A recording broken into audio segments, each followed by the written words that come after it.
Salam damai sejahtera saudara-saudaraku yang terkasih, pencinta firman Tuhan. Berjumpa kembali dengan Bible Learning with Father Joseph edisi khusus. Video ini bisa digunakan sebagai pengganti pertemuan-pertemuan APP di lingkungan.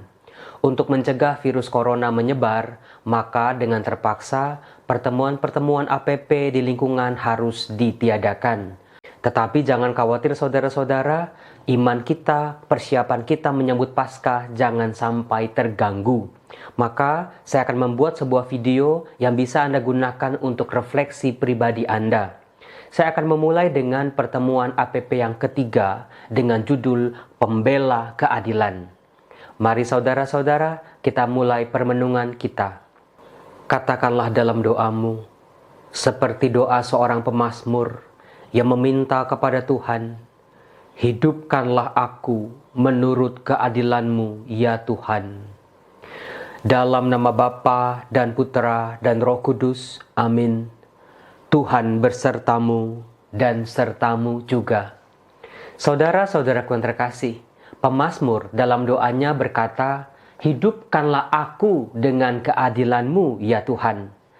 Doa si pemazmur ini adalah suatu petunjuk bagi kita bahwa situasi yang mendukung manusia untuk hidup salah satunya adalah keadilan. Tanpa keadilan, manusia tidak bisa dikatakan dia hidup meskipun dia mampu bergerak, meskipun dia mampu bernafas atau beraktivitas. Tapi kalau hidupnya penuh dengan ketidakadilan atau situasi di sekitar dirinya penuh dengan ketidakadilan, manusia tidak bisa dikatakan hidup. Saudara-saudaraku yang terkasih, sebelum kita mulai permenungan kita, ada baiknya saya mengungkapkan keadilan dalam kitab suci. Bagaimana keadilan dalam kitab suci harus dipahami. Yang pertama, keadilan dalam kitab suci tidak pernah dipahami hanya sebatas teori belaka.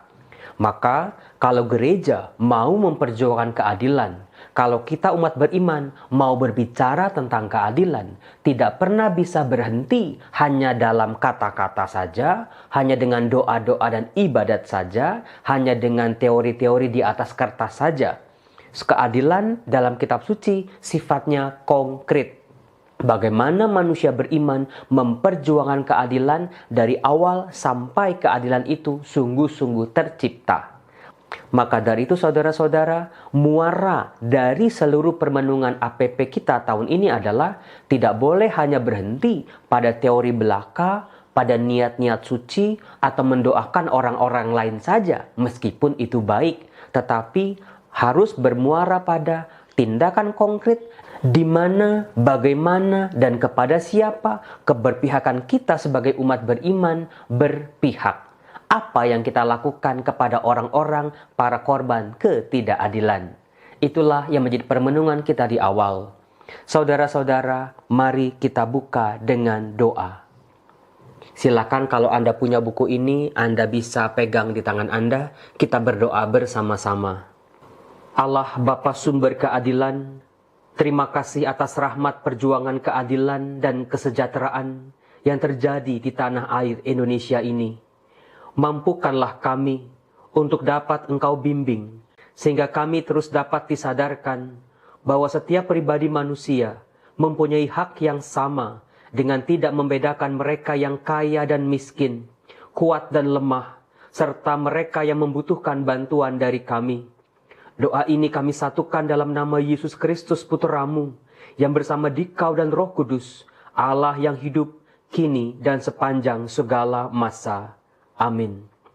Saudara-saudara, buku ini menyediakan 3 alternatif bacaan. Saya akan memilih yang pertama dan kedua, yaitu bagaimana perjuangan keadilan dalam realitas di sekitar kita dan juga inspirasi kitab suci. Keadilan di sekitar kita. Mantan Gubernur Sulawesi Selatan, Syahrul Yassin Limpo, membahas tentang sosok ideal seorang pemimpin. Dia mengatakan, salah satu ciri seorang pemimpin adalah tidak hanya meneladani dirinya sendiri. Pemimpin harus menjadi orang yang berani berkorban untuk orang lain demi terwujud kebaikan bersama dan berani mengambil resiko dalam menghadapi suatu persoalan dan memberikan solusi yang tepat. Dipilih dalam pertemuan ini seorang tokoh yang bukan dari gereja Katolik. Mengapa? Hal ini sangat penting saudara-saudara untuk memberi sebuah kesadaran bahwa yang pertama-tama membela keadilan adalah tugas dari seluruh umat manusia. Bukan hanya para pengikut Kristus saja yang berjuang membicarakan keadilan, tetapi kita harus bisa membuka mata kita, membuka hati kita bahwa masih ada banyak orang-orang di luar sana yang juga berjuang untuk membela keadilan. Maka perjuangan kita tidaklah sendirian. Itu sebuah anugerah bagi kita. Syahrul memberikan beberapa kiat-kiatnya bagaimana dia menjalani kepemimpinan dalam tugas-tugasnya. Yang pertama, nilai agama atau teologis di mana setiap agama pasti mengajarkan tentang kebaikan dan mengajarkan nilai-nilai kepemimpinan. Pasti yang dimaksud Syahrul di sini bukan nilai-nilai agama di rapot, tetapi apa yang diajarkan oleh setiap agama di Indonesia ini tentang keadilan, tentang membela orang-orang lemah, tentang membela orang-orang kecil. Agama bisa menjadi fondasi yang kuat untuk seseorang untuk berjuang melawan ketidakadilan. Agama adalah sebuah fondasi yang kokoh setiap pengikutnya untuk bertindak memperjuangkan keadilan. Yang kedua, kata Syahrul, nilai kebenaran sosiologis, yaitu pemimpin menghadirkan manfaat bagi orang lain. Pemimpin harus menjadi rahmat dan berkat bagi orang lain, bukan menjadi bencana bagi orang lain atau masyarakat. Di sini ada sebuah ungkapan yang mirip-mirip dengan apa yang kita pahami, bahwa berkat-berkat yang kita terima jangan berhenti pada diri kita sendiri, tetapi bagaimana berkat yang kita terima sekecil apapun harus bisa menjadi berkat buat orang lain. Saudara, seperti talang air di genteng kita, kalau itu mampet, hanya menampung air hujan tetapi tidak bisa diturunkan, maka akan berbau busuk. Sebuah talang air akan menjadi bersih dan tidak berbau kalau airnya terus mengalir ke bawah. Yang ketiga, kata Syahrul, pemimpin harus memegang kebenaran yuridis atau kebenaran yang berlaku. Menurut dia, pemimpin harus tahu dan taat terhadap aturan, tidak bertindak atas kemauan sendiri, karena aturan tersebut dibuat untuk menjamin kepastian, ketertiban, dan keadilan, sehingga dijalankan oleh semua orang, terutama pemimpinnya, sehingga bisa memberikan contoh bagi yang lain. Di sini Syahrul menekankan sebuah keteladanan. Saudara-saudaraku yang terkasih, sudah menjadi sebuah rahasia bagi pemimpin-pemimpin besar, pengusaha-pengusaha yang sukses yang sangat dicintai oleh anak buahnya adalah bila seorang pemimpin bisa memberikan teladan yang benar bagi orang-orang yang dipimpinnya.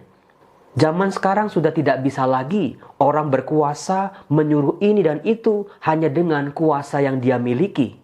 Bagi orang tua kepada anak, guru kepada murid-muridnya, para imam kepada umatnya, keteladanan jauh lebih berbicara daripada segala larangan-larangan dan perintah.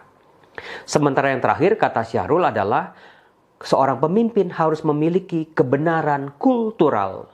Pemimpin tidak bisa lepas dari budaya sopan santun, kerjasama, dan gotong royong. Sehebat apapun pemimpinnya, dia tidak bisa bekerja sendiri, dia butuhkan banyak orang, dia butuhkan network yang kuat. Saudara-saudara, yang mau digarisbawahi di sini adalah sebuah karakter. Karakter yang dimiliki oleh seseorang lebih berbicara daripada rentetan gelar-gelar di belakang namanya. Orang boleh pinter, orang boleh kaya, orang boleh berpengaruh, tetapi kalau karakternya jelek, dia hanya menjadi seorang pemimpin yang ditakuti oleh orang-orang di bawahnya. Tetapi karakter yang baik, yang memang lahir dari pribadi yang tulus, yang luhur, itulah yang akan berkilau dalam diri seseorang. Maka kita sebagai orang Indonesia merasa beruntung budaya timur yang kita miliki cukup kuat dan sangat luar biasa. Budaya toleransi, tolong-menolong, saling berempati bila ada yang berkekurangan. Itulah realitas keadilan di sekitar kita, bahwa kita murid-murid Tuhan ternyata tidak berjuang sendiri. Kita bisa menggandeng, merangkul mereka, orang-orang yang masih mempunyai kehendak baik untuk memperjuangkan keadilan seperti kita. Saudara-saudara, dalam sebuah pertemuan imam-imam Keuskupan Agung Jakarta, ada seorang imam bertanya kepada kami bahwa buat apa kita memperjuangkan keadilan? Gereja sudah memperjuangkan keadilan itu sudah sejak awal berdiri sampai saat ini. Tetapi rupanya keadilan yang dicita-citakan semakin jauh dari harapan. Langsung pada pertemuan itu, imam-imam yang lain juga terkejut, juga tergoda untuk berpikir yang sama. Untuk apa gereja di tahun 2020 ini masih berbicara tentang keadilan yang rupanya makin jauh dari harapan?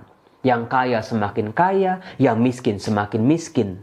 Tetapi beruntung Monsinyur Ignatius Suharyo dalam pertemuan itu memberikan sebuah jawaban yang sungguh luar biasa. Kata beliau, "Kalau bukan kita, siapa lagi?" Kalau kita hanya diam, keadilan itu akan semakin merajalela dan semakin tidak bisa dikontrol. Saudara-saudara, itulah wajah perjuangan keadilan kita. Tidak pernah selesai, bahkan sampai akhir zaman. Lalu, inspirasi sabda Tuhan yang diangkat dalam pertemuan ketiga kali ini diambil dari Matius bab 23 ayat 1-3, ayat 8-12. Dikatakan begini, saya bacakan. Maka berkatalah Yesus kepada orang banyak dan kepada murid-muridnya, katanya, ahli-ahli Taurat dan orang-orang Farisi telah menduduki kursi Musa. Sebab itu, turutilah dan lakukanlah segala sesuatu yang mereka ajarkan kepadamu. Tetapi janganlah kamu turuti perbuatan-perbuatan mereka, karena mereka mengajarkannya tetapi tidak melakukannya. Tetapi janganlah kamu disebut rabi, karena hanya satu rabimu, dan kamu semua adalah saudara. Dan janganlah kamu menyebut siapapun bapa di bumi ini, karena hanya satu bapamu, yaitu Dia yang di surga. Janganlah pula kamu disebut pemimpin, karena hanya satu pemimpinmu, yaitu Mesias. Barang siapa terbesar di antaramu, hendaklah ia menjadi pelayanmu. Barang siapa meninggikan diri, ia akan direndahkan. Dan barang siapa merendahkan diri, ia akan ditinggikan. Demikianlah sabda Tuhan. Syukur kepada Allah. Saudara-saudaraku yang terkasih, Injil yang diangkat kali ini berbicara tentang bagaimana ajaran Yesus kepada para murid-muridnya.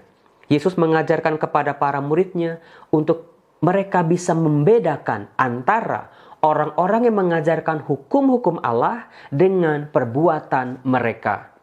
Ajaran mereka, hukum-hukum mereka tentang Allah, tentang kebenaran-kebenaran Allah haruslah kita taati. Tetapi tingkah laku mereka yang buruk jangan sekali-kali diikuti. Yesus memberikan sebuah kritik bagi orang-orang Farisi, ahli-ahli Taurat, pemimpin-pemimpin agama pada waktu itu. Tapi jangan lupa, kritik Yesus juga diberikan sebetulnya kepada kita.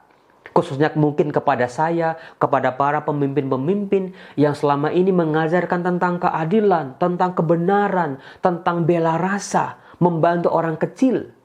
Tetapi tidak melakukannya dalam hidup mereka sehari-hari. Dalam ajaran ini, Tuhan Yesus mengajarkan kepada kita, sebagai pembela keadilan, jangan hanya berhenti pada omongan-omongan tentang keadilan, pada teori-teori tentang keadilan, pada konsep-konsep teologis tentang keadilan. Tetapi lagi-lagi, keadilan yang sesungguhnya adalah keadilan yang mewujud nyata dalam kehidupan kita sehari-hari.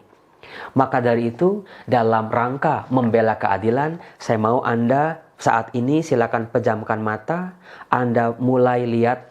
Coba kita mulai dari lemari baju kita, saudara-saudara. Anda bayangkan lemari baju di rumah Anda.